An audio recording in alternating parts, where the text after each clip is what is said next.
Создавана низ вековите како највисок духовен дострел на колективниот гений, пребогата по содржината, формите и по стилскиот израз, македонската фолклорна ризница отсекогаш била и останала единствената вистинска матрица за нова креативност.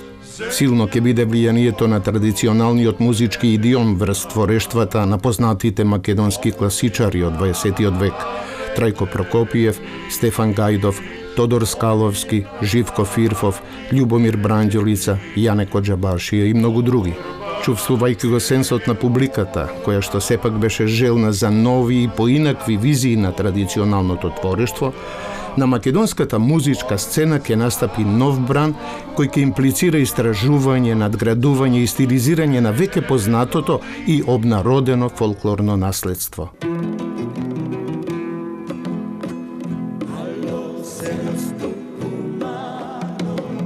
Мощно е популарни во тоа време и покрај тоа што нивниот репертоар во најголема мера се базираше на традиционалната латиноамериканска музика, групата Манифико ќе одигра значајна улога во промовирањето и афирмирањето на македонската традиционална музичка култура ширум светот.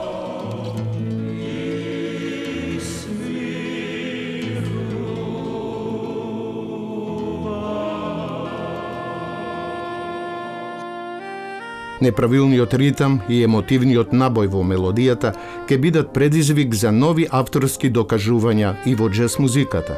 Задржувајќи ги основните мелодиски обележја и надградувајќи ги со хармониски специфики на џезот, Илија Пеевски, македонски композитор, аранжер, пианист, диригент и педагог, ќе биде еден од основоположниците на македонскиот џез.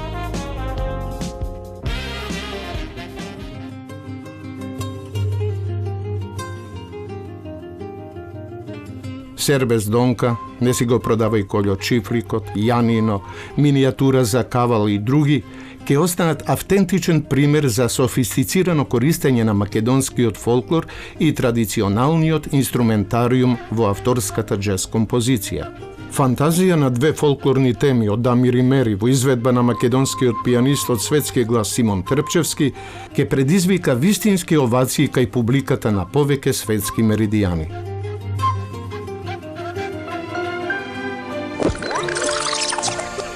Правците во кои што може да се развива новата музика се неограничени. Имаме доста примери за тоа, од балади до секакви врсти на песни со веќе прозабавни елементи и доста некаков спој меѓу народната и забавната музика веќе се јавува, па и некакви имам ја, например, направено такви со аранжмани со доста земени вештини од сериозната музика, така да мислам дека имаме избор доста, меѓутоа сето тоа е сепак малку. Меѓу првите обработки кои што ја направив на македонска народна тема е всушност институцијата во која што се наоѓаме сега каде што го даваме интервјуто, тоа е ансамблот за народни песни и игри Танец, по порачка на тогашниот директор Марко Коловски. направив за нивниот оркестар Седна бабата вечера, каде што има многу елементи од фолклорот, но многу елементи од она што нам ни го пружа западноевропската музика.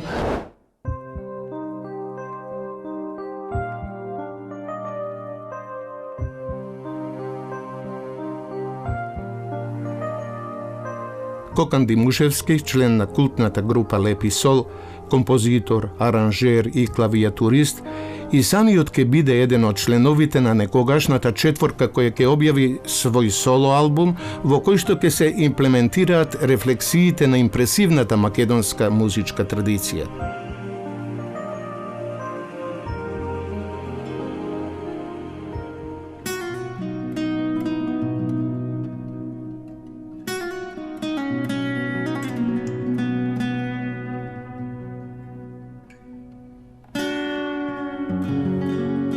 Еден од најдобрите гитаристи на сите времења, не само во македонски рамки, Владко Стефановски, својата повеќе децениска соло кариера многу пати ќе ја насочува токму кон навраќањето на изворот. Бројните соработки со легендарните европски и светски музички имиња секако ќе бидат импресивни и поради фактот на нивното инволвирање и инфицирање во моќта на македонскиот фолклор.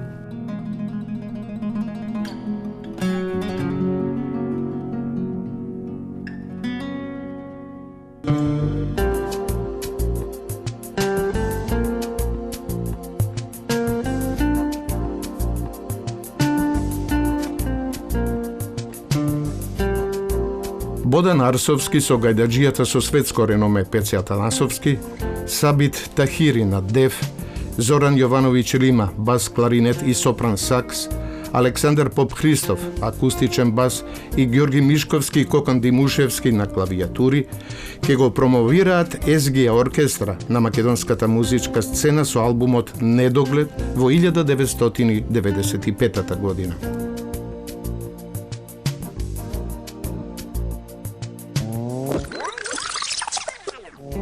Некаде кон крајот на првата половина од 90-тите години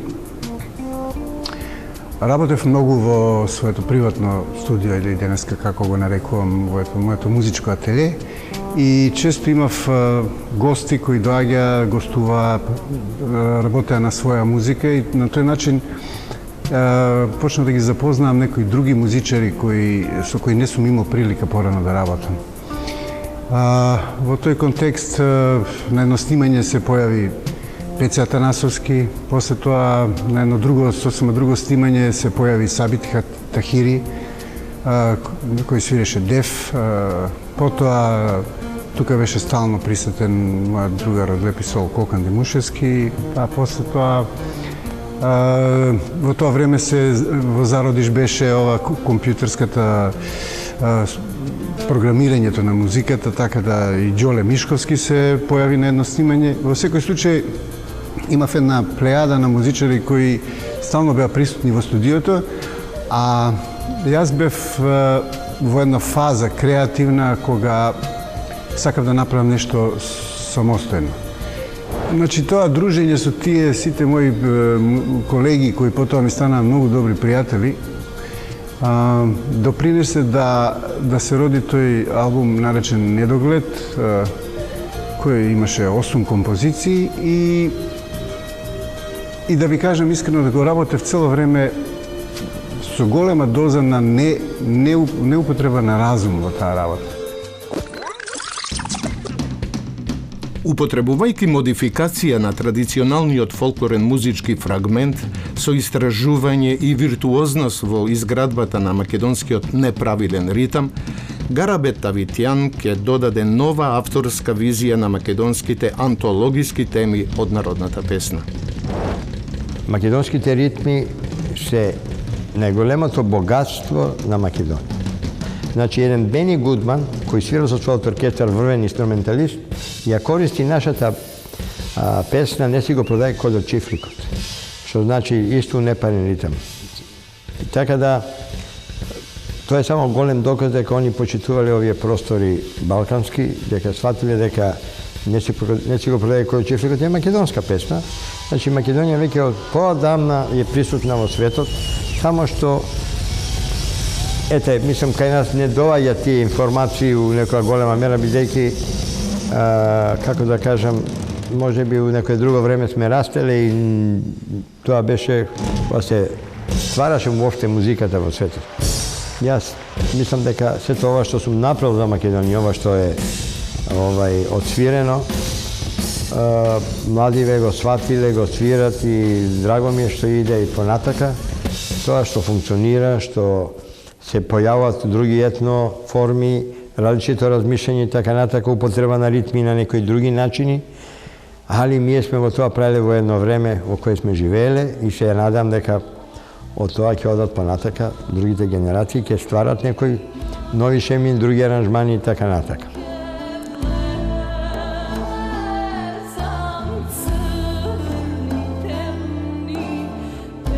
Долго време дел од домашната музичка критика сметаше дека ваквата тенденција на примена на фолклорот во другите музички жанрови е само минлив период кој трендовски кореспондираше со состојбите на светската музичка сцена и процесите на глобализација дури и во музиката наречена етно.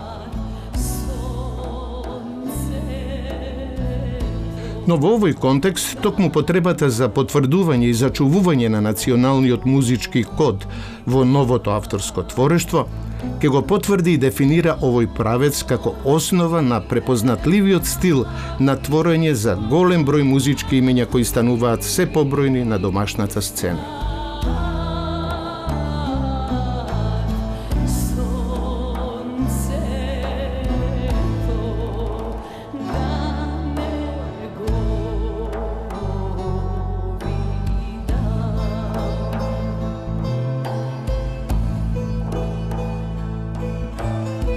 Можам да говорам од мој аспект дека тоа некаде се случи крајот на 80-тите години, почетоците на 90-тите години и лично јас се сметам себе си како дел или еден од повеќето пионери кои што беа дел од една таква културна револуција, кој што практично беше, ако можам да речем, спроведен низ формите и идејата да се возобнови интересот за традиционалните македонски музички инструменти од постарата селска култура, мислам на кавалот, македонскиот кавал, македонската тамбура, гајдата и тапанот. Некаде во тој период, некаде ми се чини и во светски рамки беше отпочната сеопшта една културна револуција, ако пак можам така да ја наречам, и почна да се проявува еден термин етномузика, кој што лично сметам дека малку е несмасен и избрзан, затоа што сметам дека традиционалната музика му припаѓа на човекот, а човекот му припаѓа на светот. Значи, станува збор за музика на светот, без разлика на говорното подречје или од кој дел од планетата, за кој дел од планетата говориме. Иначе сметам дека еден сериозен уметник, професионално ориентиран во своето творештво, мора да се напие неколку чаши од изворот за да биде автентичен, да биде препознатлив. Тоа ми се потврди после 30 години, односно во денешно време, каде што често патувам со УНЕСКО како артист на една асоциација при УНЕСКО која е практично мелодија. Имав за цел да ги преку музиката зближува цивилизациите и се она што ги раздвојува и нивните разлики се разбира. Значи, таму некаде 90-тите години почнав со проучување сериозно на она што го нуди таа неисцрпна ризница. Се создадов еден 88 година, некаде 9-та, создадов еден детски ансамбл Детелинки. После беше логичен чекор да се направи еден поголема форма на ансамбл во кој што вклучиме пеачка група. Тоа беше ансамблот Миле Коларовски од народни инструменти. И некако хронолошки ќе се движам до денес. После Миле Коларовски беше појавата пред дождот и Анастасија работата на музиката за пред дождот. После една година, неполна една година, беше сосема логичен чекор да се појави ДД Синтезис како еден творечки порив, нов творечки импулс. Нормално се што е убаво, односно секој е добро и сериозно освоена платформа, говорам од аспект на творештво, музичко творештво, создава услови за нова платформа, така да некаде 99-та година, после моето излегување од ДД Синтезис, беше логично да се создаде уште една формација. Во тој период имав потреба по-камерна, помала група и затоа се определив тоа да биде квартет.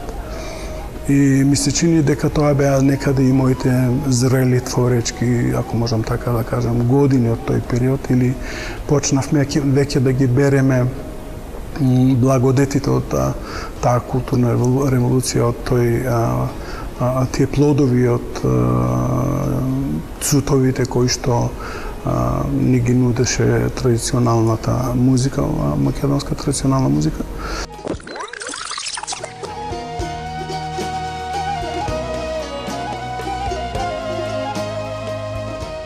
Афирмирајќи ги неретко заборавените теми од ризницата на македонскиот фолклор, групата Синтезис ќе му ја приближи на светот оваа музика низ еден поинаков авторски пристап, користејќи го изворниот инструментариум како гајда, зурла, тапани, кавал, тамбура, боејќи ја целата тонска слика со современиот електричен звук на клавијатурите како пандан на женското традиционално пеење.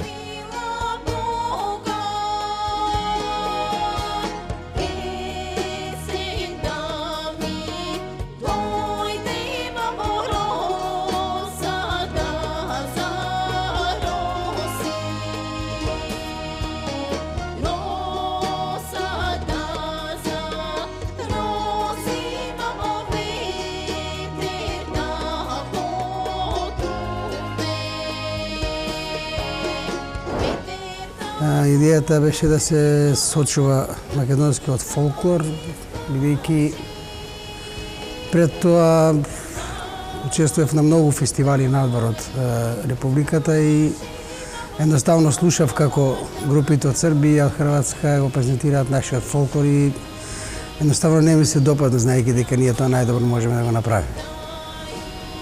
Синтези е карактеристичен по тоа што обработува, едноставно копа по фолклорот, истражува по фолклорот и многу стари песни ги враќаме во живот на начин на кој уште тогаш се пееле во ново руво.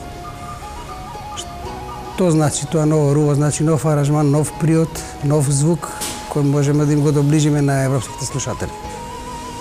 И мислам дека за овие 20 години успеавме во тоа и ми е многу драго што и после нас, после нашето настапување по светот, презентирање на нашата музика, која е доста успешно и прифатили сме секаде во светот, се појавија и многу млади луѓе кои почнаа да се занимаваат со оваа музика и да го негуваат фолклорот секој на свој начин.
Во својата долгогодишна музичка рок кариера, Венко Серафимовски повеќе пати ке се навраќа на древниот музички македонски извор, црпејќи ја инспирацијата за голем број теми на својата музика за театар, како и за соработката со голем број интерпретаторски имиња од македонската музичка сцена, како Мики Јовановски Џафер, Чапај и други.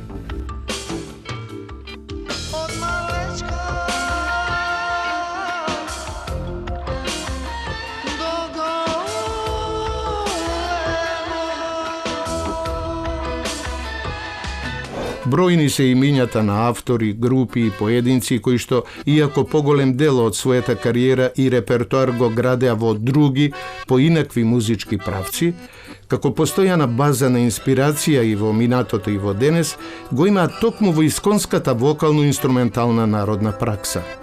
Меѓу големиот број вакви имиња со собствен оригинален приод во употребата на македонскиот традиционален музички код го имаат и групите Фолтин, Клержо, String Forces, Нав, Алшар, Чалгија Саунд Систем, потоа Васко Серафимов, Кирил Џајковски, Дуке Бојаджиев, Зоран Маџиров, Васил Хаџиманов и други.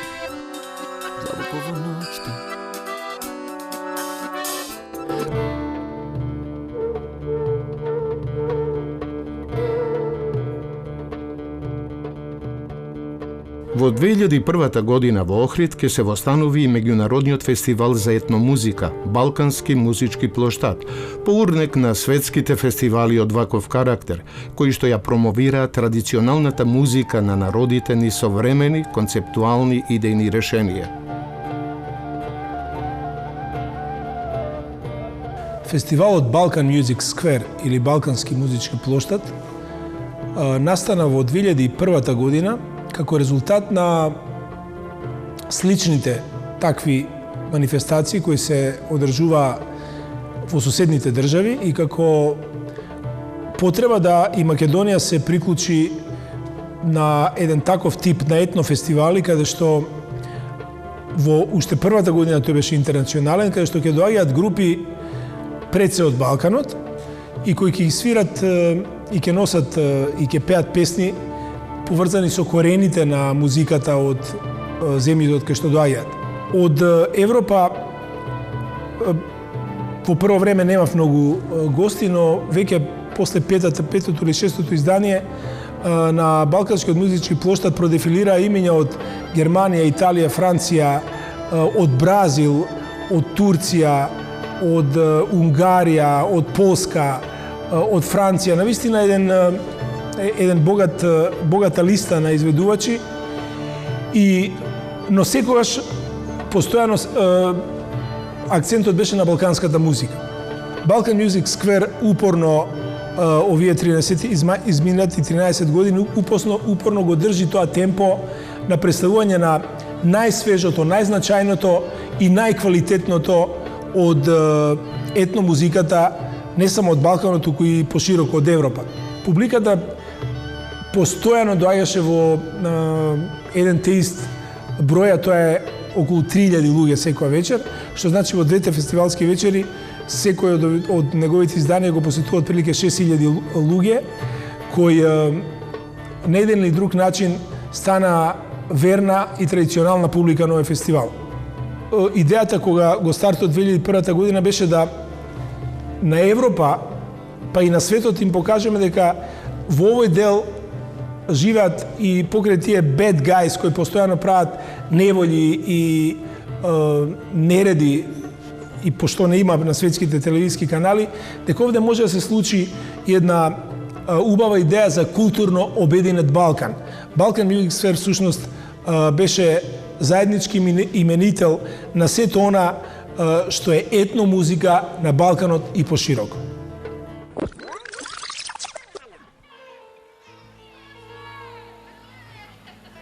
Зайди, зайди,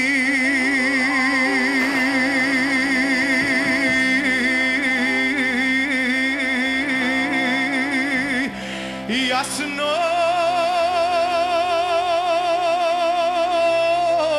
сонце, зайди, помрачи се,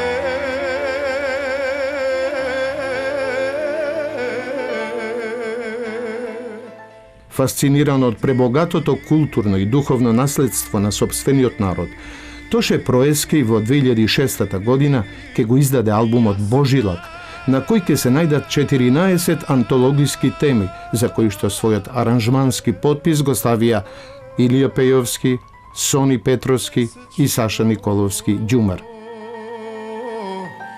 Zajdi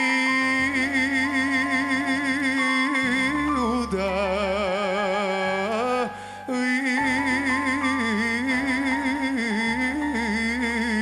se I ti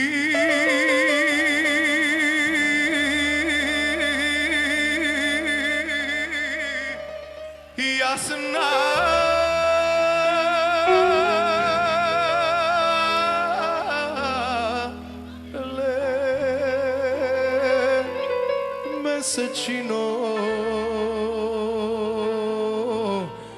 Новите авторски визии на старите и добро познати и прифатени народни песни одсекогаш биле предизвик за интерпретација на голем број изведувачи не само од македонската музичка сцена.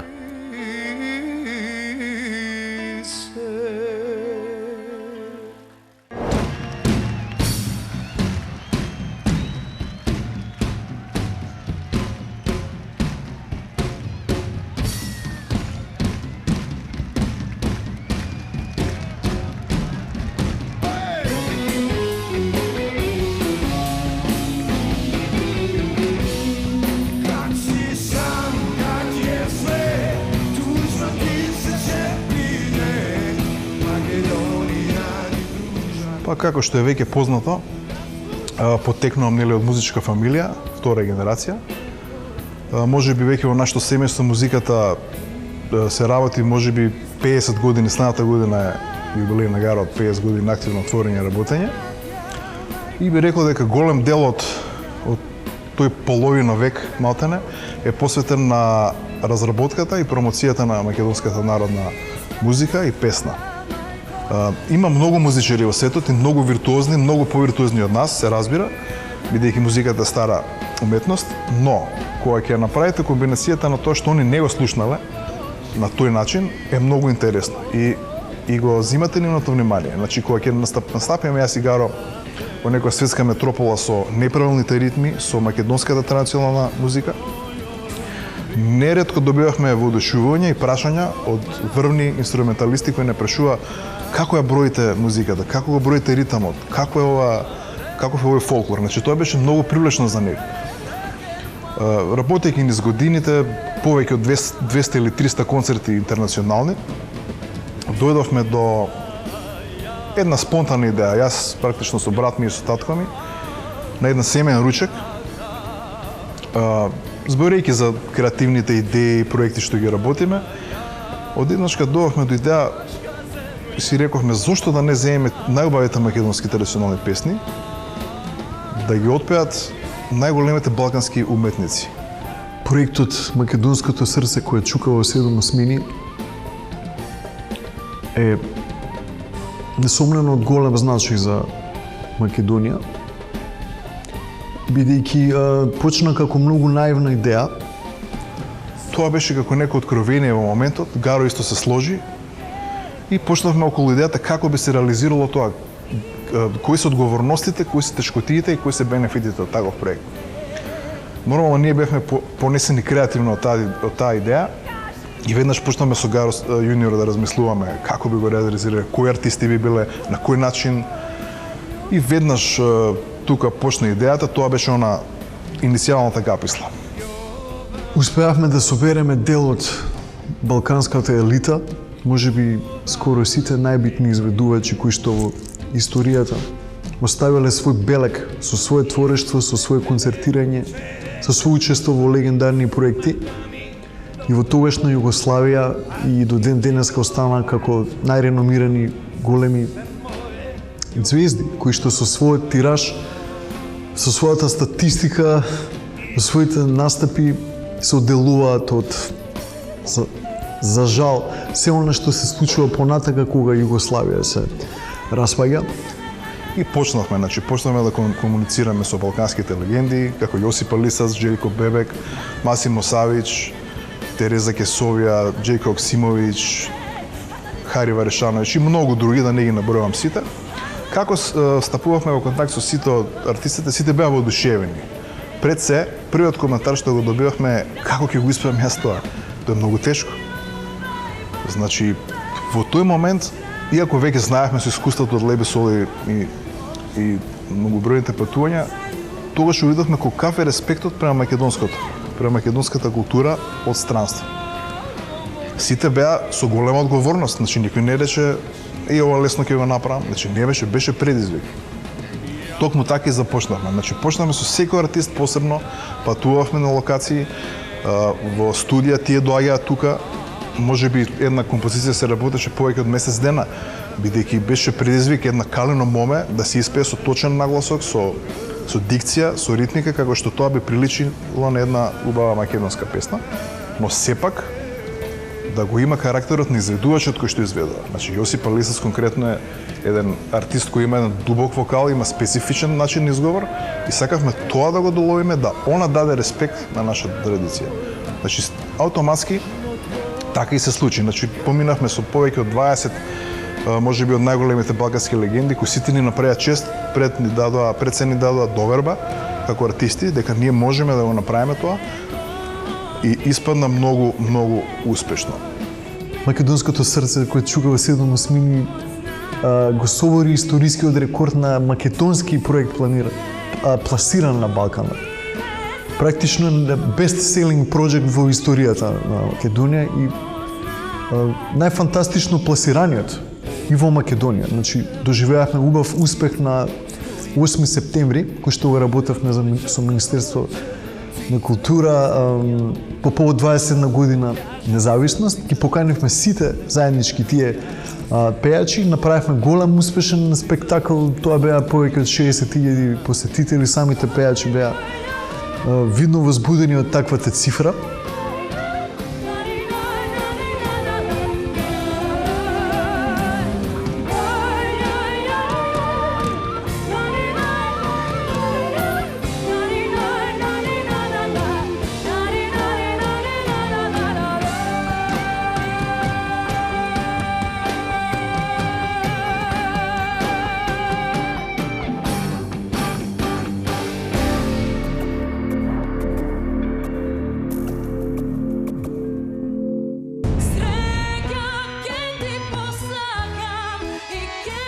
Препознатлива и оригинална според невообичаениот неправилен ритам за други културни поднебја, македонската народна песна и музика секако пленати со емотивноста на народната поезија во неа.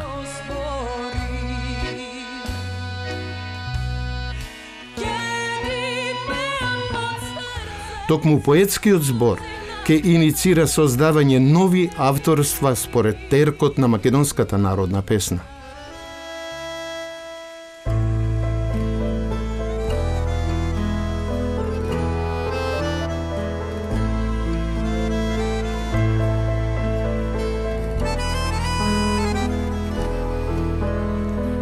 Автор, музички продуцент и инструменталист Мите Димовски ќе биде еден од идејните творци на Митан проект, кој што во својата суштина ја пренесува препознатливата македонска народна песна, надградена со современ аранжмански пристап.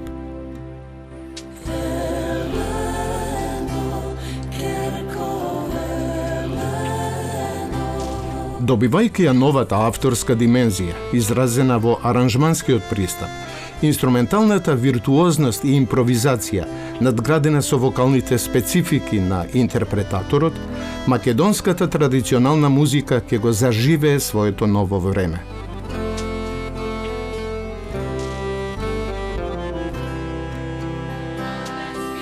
Се случи 2002 година во Дубровник, кај што јас бев на часови по гитара кај еден германски професор по гитара на Келнскиот универзитет, се вика Михел Зегмајстер. После 10 дена, колку што траеше целиот семинар за джез, организиран од дубровничките градски власти, се случи дека последниот ден дојдоа Гоце Димитровски на труба, Мартин Геконовски шпато, синот на легендарниот Драган Геконовски шпато, кој живее и работи исто така во Келн. И мојот брат Павел Ренџов изведоа едно пајдушко оро и едно потрчено оро на бината и присутните сите, значи можеби имаше, сега моја слободна проценка е можеби 300 луѓе, кои беа испоседнати и под зидовите во Дубровни, покрај морето, покрај оние кипариси и маслини кои беа во околината. Буквално стана и аплаудира. И сега ја мислев, ја горд на изведувачите, мислев дека аплаузот ќе трае колку што трае секоја нумера на добрите инструменталисти, врвните, меѓутоа се случи дека аплаузот траеше и дури и изведувачите, а тоа се тројцата кои ги спомнав, не знаеа што да направат, па изведоа уште Јовано Јованки. И што се случи? Се случи дека утре дента кога веќе тоа заврши, јас, мојата сопруга и двете ќерки возиме од Дубровник за Македонија, за Скопје. Се случи да почнав, они спие на задно седиште, ноќе ја возам на ке Скопје и се случи дека почнав да размислувам дека целата светска музика можеби не е толку вредна колку што е вредноста на македонската музика, не толку отсвирена од нашите инструменталисти кои беа на сцената претходната вечер, туку самата музика, сама по себе, дека е кјуп со злато на кој јас седам, а не можам да ја проценам нејзината вредност. И се запрашав себе си дека можеби е време да и се посветам на собствената музика, на она што секој ден ми се случува, и дека можеби една надградба со истите тие джез манири кои ги учев изминатите неколку дена, така да ги направив моите два албуми Сонот на невестата и Темјаника, инкорпорирајќи во самиот срж на музиката, инкорпорирајќи джез елементи, джез хармонија, и мислам дека нашата критика, особено вестникот Време го прогласи албумот Сонот на невестата за албум на годината. Моите концерти на Матка и во Универзалната сала беа посетени, дури ја со насмевка го примив фактот дека утре дента нашите поднаводници новинари кои немаат ни право ни глас да зборуваат за македонската музика се запрашуваа во весниците, и јас ги имам тие, дека како можеше Петар Ренџов со джез и народна музика да ја наполни Универзалната сала, тоа би можеле да го направат дури младите перспективни, актуелни изведувачи на популарна македонска музика.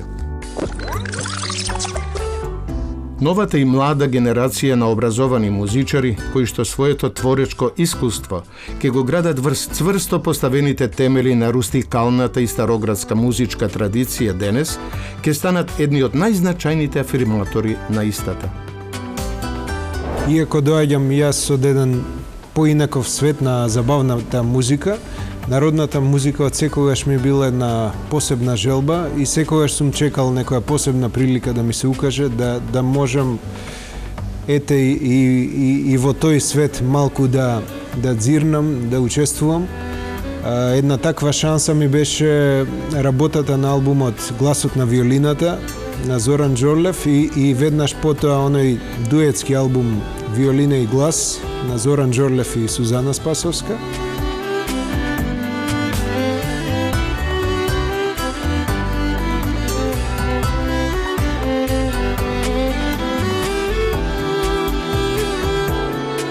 Беа за мене тие одличен предизвик, затоа што се приде на еден малку специфичен начин.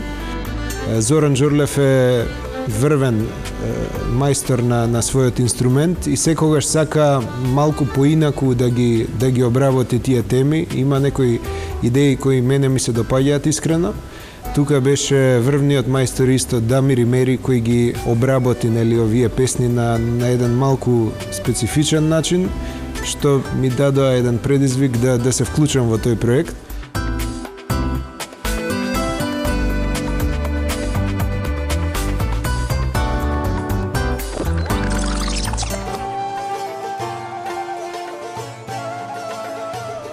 Во оваа листа на нови репрезенти на македонската музичка култура се вбројуваат и имињата на групите Монистра, формирана во 2002 година, групата Баклава во 2005, која својот репертуар ке го базира врз специфичниот акустичен и минималистички звук, како и групата Љубојна, чиј што препознатлив стил е синергијата на електронската со акустичната традиционална и современа музика.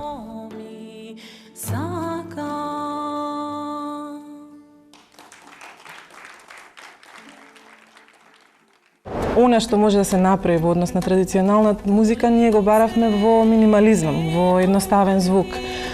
Како оние стари традиционални теми може да прозвучат со две тамбури, деф и вокал. И некогаш со некои инструменти како гости нормално.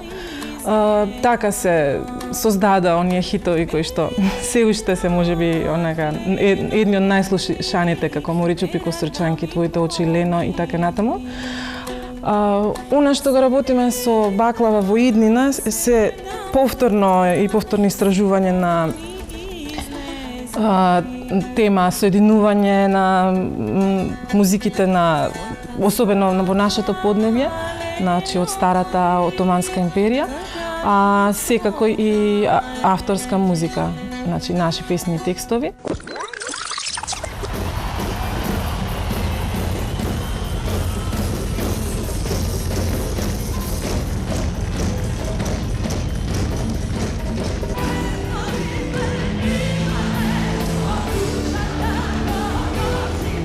Историјата на македонската музика е непрекината низа на настани и личности, чиј што креативен влог останува како траен запис во културното и духовно наследство на македонскиот народ низ времето, како дел од општо цивилизацијските придобивки на човештвото. Представувајќи еден од двигателите на националниот идентитет, македонската музика е чест и достоинство на својот народ.